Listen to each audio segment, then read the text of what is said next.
Parakou, ville carrefour, capitale économique du Nord. Troisième ville à statut particulier du Bénin. Les routes s'élargissent, la voie se modernise, les chantiers avancent. Derrière cette dynamique, la vision Bénin à la FIA 2060. Il s'agit bien sûr d'une ambition.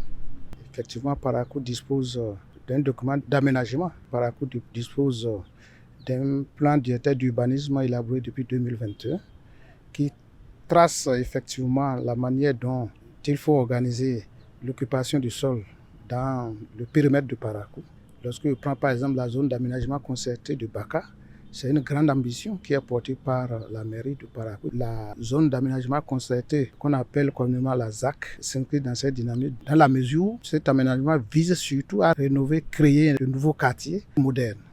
L'autre projet que nous voyons tous sous nos yeux, c'est le projet asphaltage. Il y a aussi le PDC 4. La priorité qui frappe déjà à l'œil, c'est l'assainissement avec le développement de la voirie urbaine. La deuxième chose déjà, c'est l'accompagnement que la SGDS fait par exemple au niveau de l'entretien de notre cadre de vie. Il y a quand même la construction de la station de bouche de vidange dans le quartier Wobekouga. Regardez le verdissement aujourd'hui de la ville de Parakou.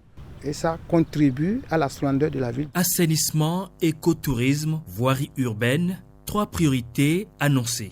Mais le développement ne se limite pas au béton. Il faut d'abord amener les gens à adhérer à cette vision. Il faut une éducation à la citoyenneté responsable. Vandalisme, occupation anarchique, manque d'entretien, le défi est aussi citoyen. Cette vision nécessite de nous ce que je pourrais appeler une déprogrammation et une reprogrammation de nos comportements et de nos attitudes. Il faudrait aussi donc que la gouvernance soit renforcée, que tout acte de vandalisme ou de destruction de biens publics soit vraiment puni selon la rigueur de la loi. Aujourd'hui, vous voyez le standard auquel le pays a été élevé en ce qui concerne le niveau de développement.